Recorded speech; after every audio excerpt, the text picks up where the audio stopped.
Bienvenue sur Digital News 43.25. Commençons par une excellente nouvelle pour l'Hexagone.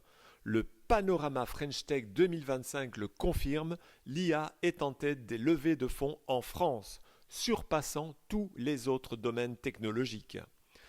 Des licornes comme Mistral AI tirent la locomotive, prouvant la résilience de notre écosystème face au contexte économique mondial. Pour maintenir cette dynamique, l'accent doit désormais être mis sur la formation et les infrastructures de calcul. Cette fièvre entrepreneuriale porte ses fruits. La French Tech a franchi un cap majeur en recensant désormais 18 000 startups sur le territoire, créant au passage un impressionnant total de 450 000 emplois. Ce succès largement porté par l'IA et la Deep Tech est un signal de maturité. En parlant de maturité et de leadership, une figure emblématique fait son retour aux commandes. Octave Klaba, fondateur d'OVH Cloud. Qualifié de retour du fils prodigue et de faiseur et pas de rêveur, Klaba reprend les rênes opérationnelles pour injecter une nouvelle dynamique. Son objectif, consolider la position d'OVH Cloud comme leader du cloud européen face à la concurrence américaine en misant tout sur l'innovation produit et la souveraineté numérique. Et puisque l'IA est le sujet brûlant, tournons-nous vers les coulisses de cette course à l'armement technologique. Elle est plus que jamais une histoire de gros matériel. On l'a vu cette semaine quand Jensen Huang, le PDG de Nvidia, a personnellement remis le plus petit superordinateur à Elon Musk.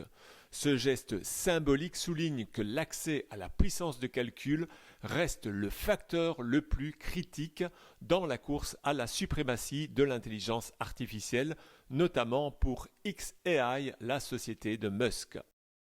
En parallèle, Google muscle son jeu à l'international, investissant 15 milliards de dollars dans un centre d'intelligence artificielle géant en Inde, le plus grand jamais construit hors des États-Unis.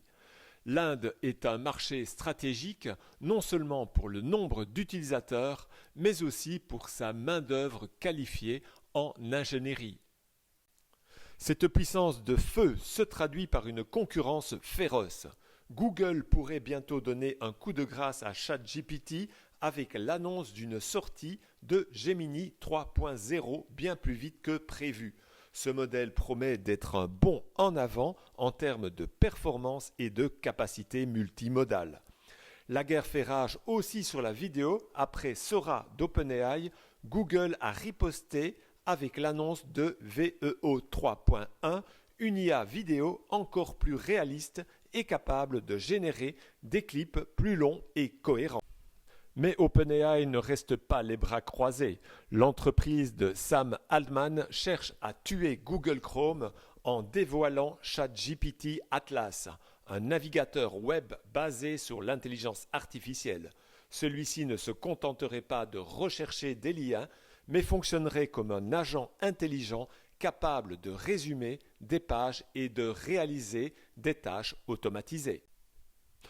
Au-delà des batailles de géants, l'IA a clairement basculé dans notre quotidien.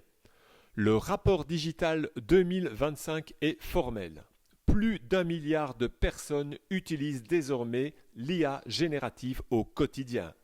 La transformant en une habitude, l'IA n'est plus une niche, mais un assistant personnel. Cependant, cette adoption n'est pas uniforme et elle n'est pas sans conséquences. Une fracture générationnelle s'accélère. 58% des jeunes de la génération Z utilisent l'IA tous les jours, la considérant comme un outil de productivité bien plus que leurs aînés. Et même en milieu universitaire où 8 étudiants britanniques sur 10 utilisent déjà l'IA, une crainte émerge, celle de ne plus savoir réfléchir par soi-même. Ce dilemme cognitif est un vrai signal d'alarme pour l'éducation.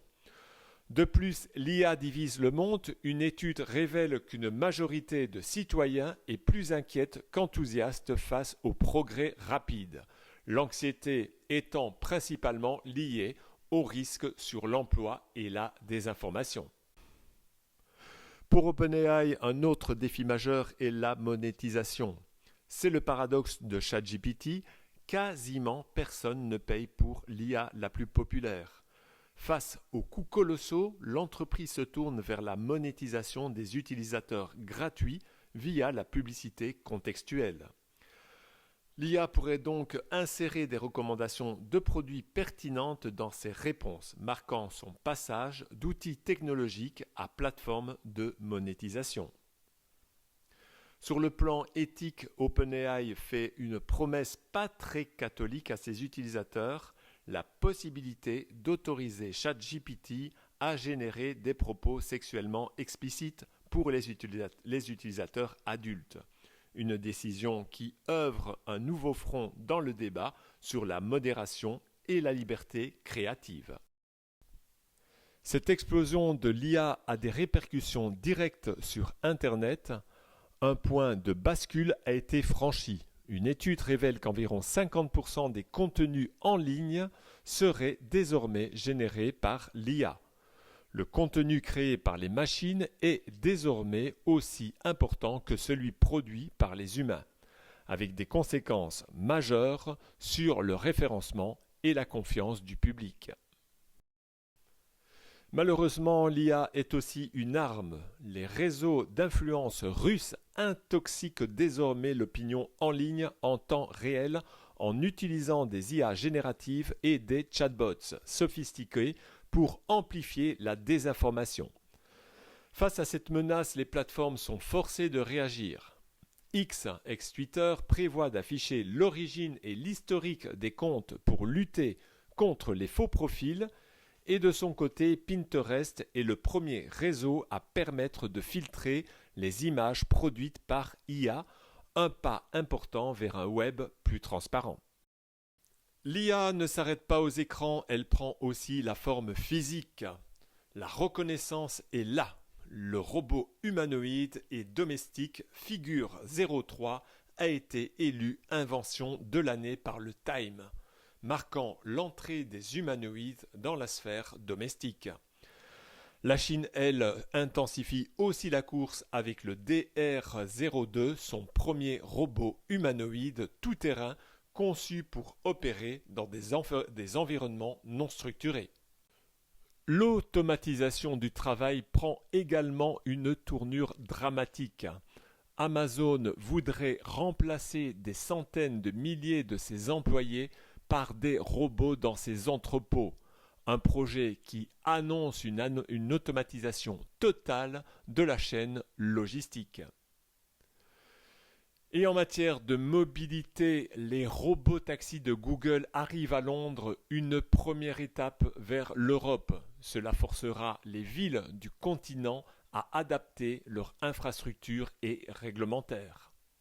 Le domaine spatial est toujours sous l'emprise d'Elon Musk, dont SpaceX franchit les 10 000 satellites Starlink envoyés dans l'espace, consolidant son règne sans rival comme étant le plus grand opérateur satellite au monde. Musk continue aussi de provoquer l'industrie du logiciel en dévoilant son projet de suite bureautique Macro Hard qui s'inspirera non pas de Microsoft mais ironiquement de l'approche minimaliste et centrée sur l'utilisateur d'Apple. L'objectif est de disrupter le marché avec une suite dopée à l'IA. Côté messagerie, Facebook Messenger va fermer sur Mac et Windows. Meta décidant de rationaliser l'expérience en se concentrant sur le mobile et l'accès via le navigateur web. Dans les médias, Netflix et Spotify s'allient pour concurrencer YouTube dans le podcast vidéo.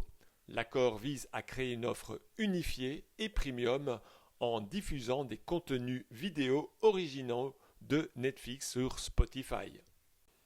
Et enfin, une touche de technologie verte. Apple fait tout pour qu'en Europe, on recharge son iPhone sans polluer. L'iPhone utilisera désormais l'IA pour analyser le réseau électrique local et privilégie la recherche verte au moment où l'énergie est la plus propre. Rendez-vous dans ma bio pour en savoir plus. À la semaine prochaine pour une nouvelle revue de presse digitale.